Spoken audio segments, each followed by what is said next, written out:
We've talked to a number of doctors here this weekend at the Health Freedom Yes. Expo, and they have similar stories that you have, that we've been able to do this, and it's been simple because of this and this. Yes.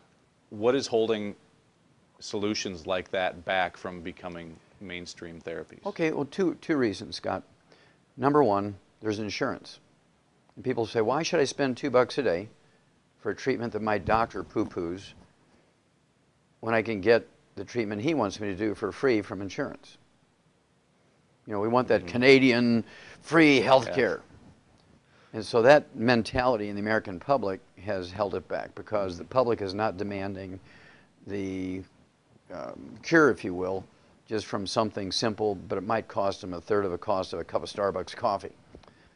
The second thing is the pharmaceutical industry drives things. You see, there's no law requiring doctors to cure people when there's a cure available. There's no law requiring doctors to prevent diseases in people when the prevention is known. Now, if it were my way, if I were the U.S. Surgeon General, the first thing I would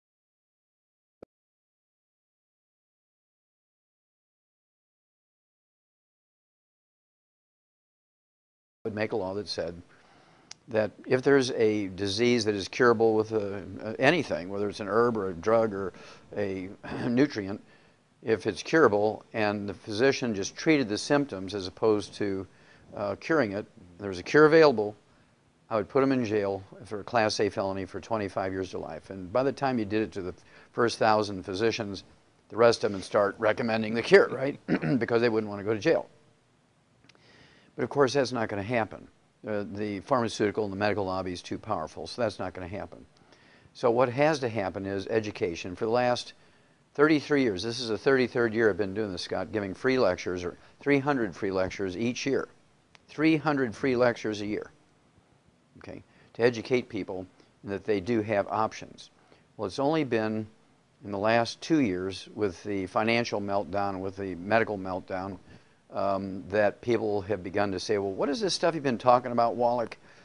Suddenly now they're interested, because if you lose your job, you don't have insurance. Suddenly now what they perceived of as a free treatment isn't free anymore, because they have to pay for it out of their own pocket. So now going to a doctor for a $10,000 knee replacement becomes unconscionable for them when they can fix it with a $2 a day nutritional supplement. Mm-hmm. You know, it's funny, you mentioned under your system, maybe put these doctors in jail. Yes. Maybe not to that extreme, but the opposite happens, where physicians like you or others that we've talked to get, you know, pushed aside, have their licenses taken away, get fired. Or get fired. Fired, yeah. I mean, so it's kind of happening in the reverse order right now still, isn't it? Yes, it's still happening incorrectly, because, of course, the pharmaceutical industry and the medical monopoly, it's a monopoly, is in control. They give more money to PAC committees, to legislators, than any other group there is, okay? And the thing that happens is, when you give that much money to legislators, suddenly now these guys are the only guys. Everybody knows that the medical system is the perfect and single worthy system, because it's the only system. Now, this was known 290 years ago. The first U.S. Surgeon General, a guy by the name of Benjamin Rush, who was an MD, realized that the different philosophies of medicine were fighting amongst each other. They were actually having gunfights in the street. Certain groups of medical doctors would take over a hospital and lock the doors, and the other groups of medical doctors would march down to the town armory and get a cannon and blow the door off. They go in and have gunfights, because one was homeopaths and the other ones used herbs and the other ones liked physical medicine and stuff. They were literally having gunfights over this. And so Benjamin Rush, who was the top surgeon for the Continental Army during the Revolution, George Washington personally appointed him as the first U.S. Surgeon General. There's a very famous story. He said that he wanted an amendment in the Constitution which said that people would have their choices of medical sciences. He said, if we don't have an amendment in the Constitution giving people their choice, free choice of which medical science they want, like their choice of religion and freedom of speech, he said, somewhere along the line, and I'm quoting him now, one class of men will take over the medical sciences, and it will be the Bastille of America. Now, his fears have become our nightmare 290 years later, because the free enterprise system has never taken place in the medical industry since the American Medical Association was formed. Everything they've done for the last 100 years was not to learn how to treat patients better. Everything they've done for the last 100 years has been designed to kill off all competition and make them the sole source of medical knowledge, the ones, the chosen ones, right? That was their goal, and they've become successful. And so the only way this is going to become undone is if people stop using this failed and corrupt system we know as our medical system. Right now, the average lifespan of Americans makes us 46th in the world in longevity. There's 45 other countries whose peoples live longer than us. We're 92nd in healthfulness.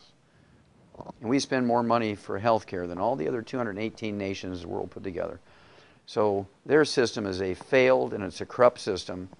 And so again, the people are going to have to rise up here and choose to do things themselves, and then the medical system becomes unfunded. If nobody's using it, how can you justify funding them? And so this is how it's going to happen, because the pharmaceutical industry, the medical industry is so powerful, and they form what I call the unholy trilogy with the government. I'm talking about city, county, state, federal government, and the pharmaceutical industry and the medical system have formed this unholy trilogy.